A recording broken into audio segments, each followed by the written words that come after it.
What's up, y'all? So, if you've been following me on Instagram, I've been posting screenshots from a carnivore recipes Facebook page that I chanced upon. And it's wild. I blur out people's pictures and names because I'm not really trying to. Well, there's a little bit of making fun, but I'm not trying to be cruel or like, I don't know. Because it's interesting. But I read this article in the New York Times. Are seed oils actually bad for you? And it kind of relates in some ways to the carnivore diet and that kind of whole era or sphere. I'm sure most carnivore people, actually, I do know because they say these things, and they're a lot of them are carnivore because they think vegetables are all toxic because they're plants, so they evolved to be toxic, which I can't even get into that right now.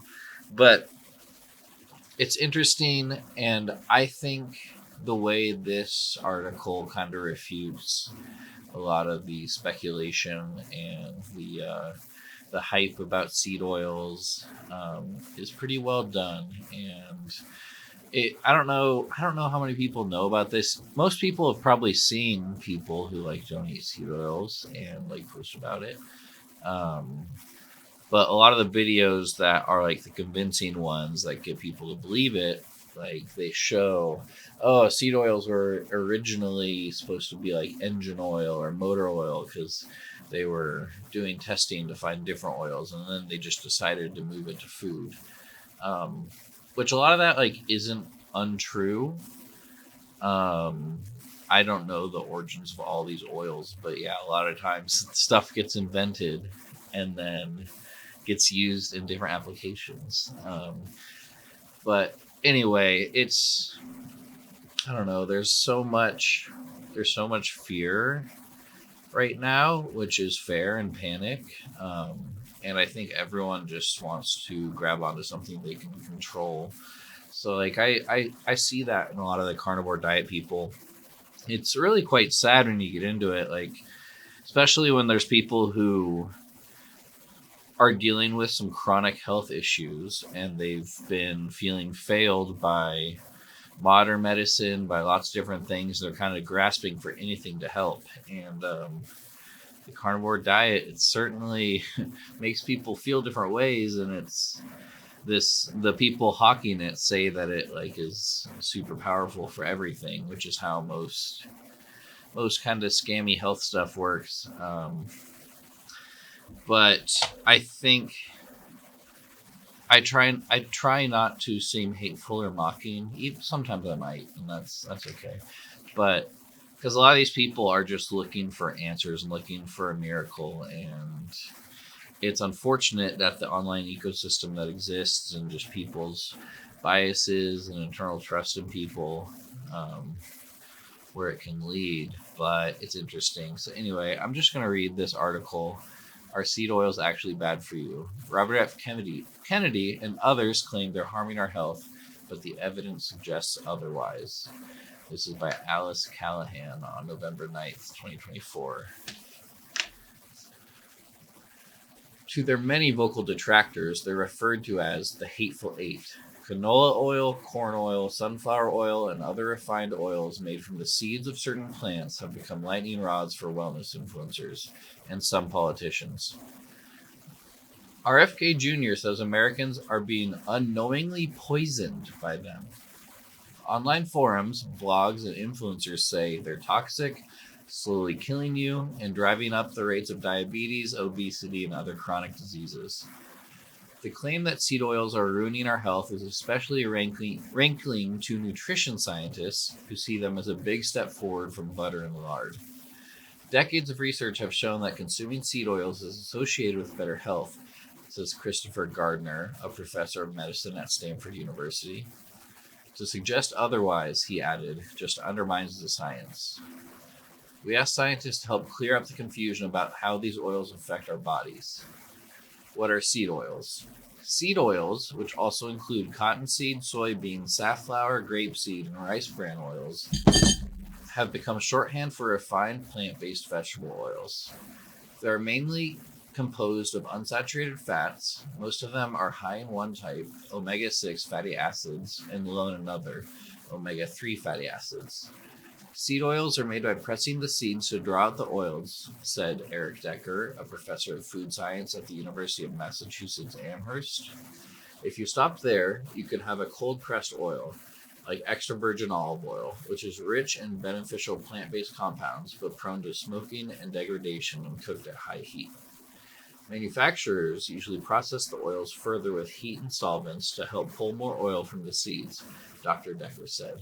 They also often remove certain components that can contribute to rancidity, splattering, and unpleasant flavors or a dark color. These processes result in neutral tasting oil that is relatively shelf stable and can be used at high heat without easily smoking, Dr. Decker said. Why is there controversy about seed oils and health? Several concerns about seed oils have been simmering online, but none are borne out in the research, experts say. Some detractors claim that their high level of omega 6 fatty acids relative to omega 3 fatty acids may drive up chronic conditions by increasing inflammation in the body. This is based on an overly simplistic idea, said William Harris, a professor of basic biomedical sciences at the University of South Dakota. It's true, for example, that our bodies convert some omega 6 fatty acids into inflammatory compounds, but they change them into some anti inflammatory ones as well. And researchers have found that people who consume more omega 6 fatty acids generally do not have higher markers of inflammation in their blood. Instead, they are healthier.